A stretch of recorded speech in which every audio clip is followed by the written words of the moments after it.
Assalamualaikum warahmatullahi wabarakatuh. Perkenalkan, nama saya Wahyudi, calon guru penggerak angkatan 7 dari Kabupaten Ogan Komering Ulu.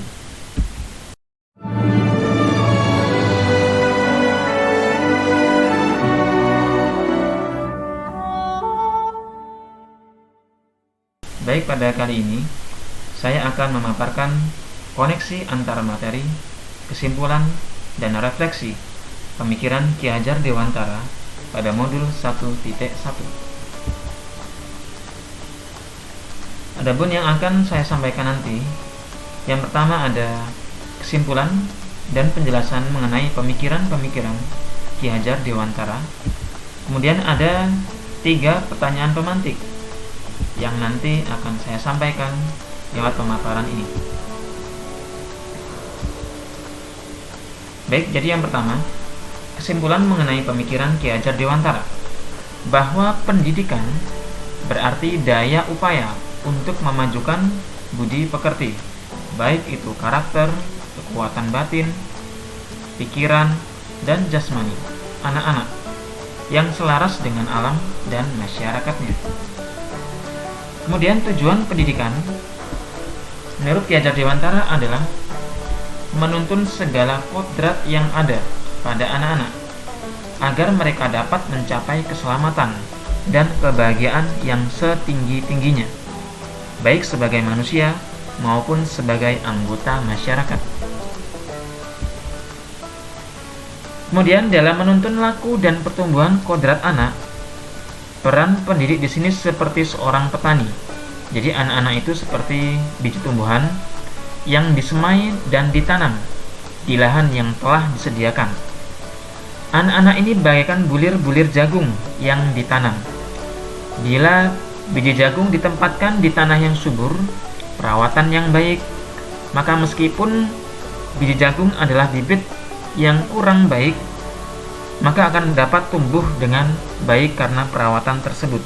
Demikian sebaliknya, walaupun biji jagung yang disemai dan ditanam tadi adalah bibit yang terbaik, berkualitas, namun jika tidak mendapatkan perawatan yang baik, maka biji jagung tersebut akan tumbuh, namun tidak akan optimal dan sebaik mungkin. Nah, jadi itulah, dalam proses menuntun, anak diberi kebebasan.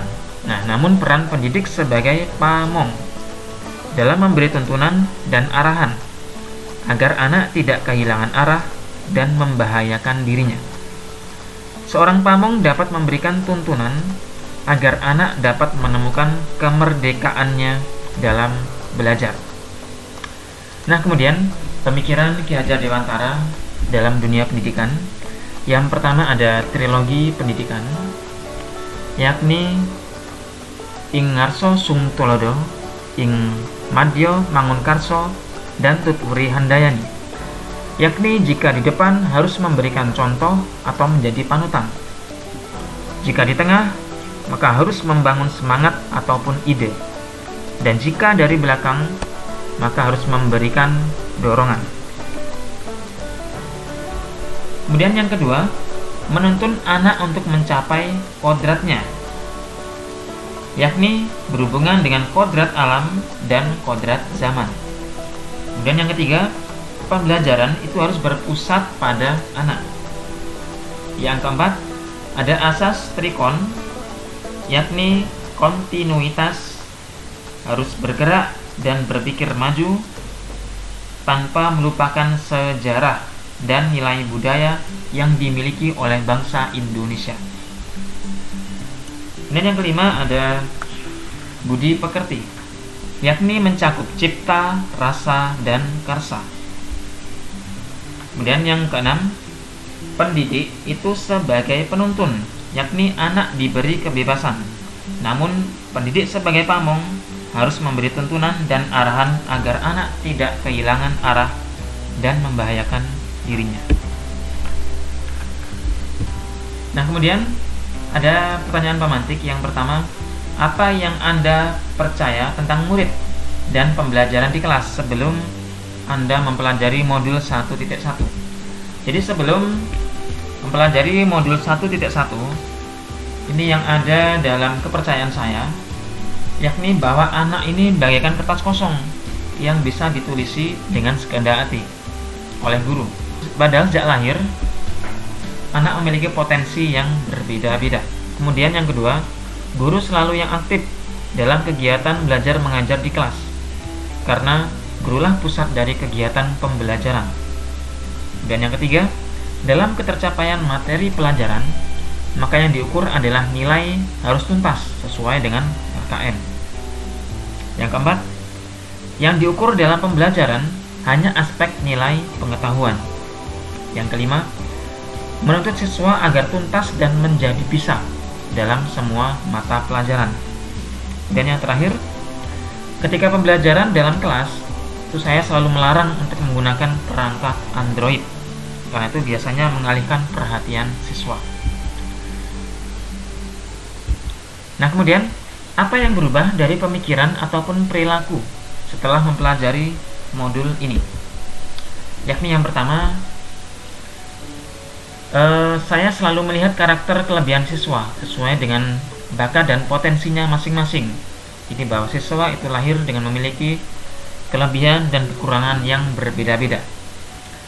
Kemudian, guru itu hanya sebagai penuntun siswa dan juga sebagai fasilitator dalam kegiatan belajar mengajar.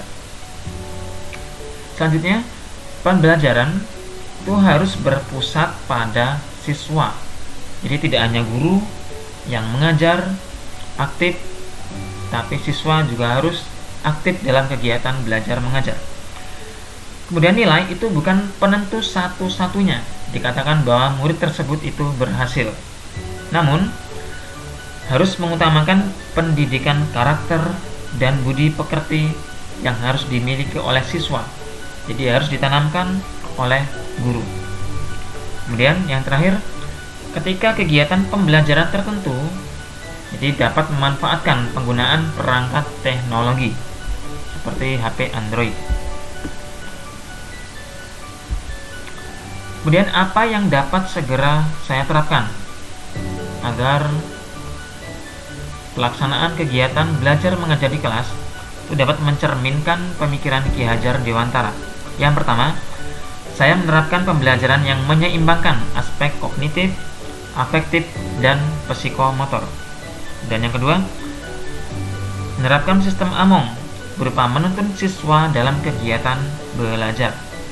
Dan yang ketiga, menerapkan pembelajaran berbasis kearifan lokal sesuai dengan daerah yang ada di Kabupaten Oku. Dan yang keempat, menerapkan pembelajaran sesuai dengan kodrat alam dan kodrat zaman. Yang kelima, menerapkan nilai-nilai karakter dan budi pekerti siswa. Yang keenam, pembelajaran sesuai dengan bakat, minat, dan potensi yang dimiliki oleh anak. Baik, demikian pemaparan koneksi antar materi, kesimpulan dan refleksi pemikiran Ki Hajar Dewantara.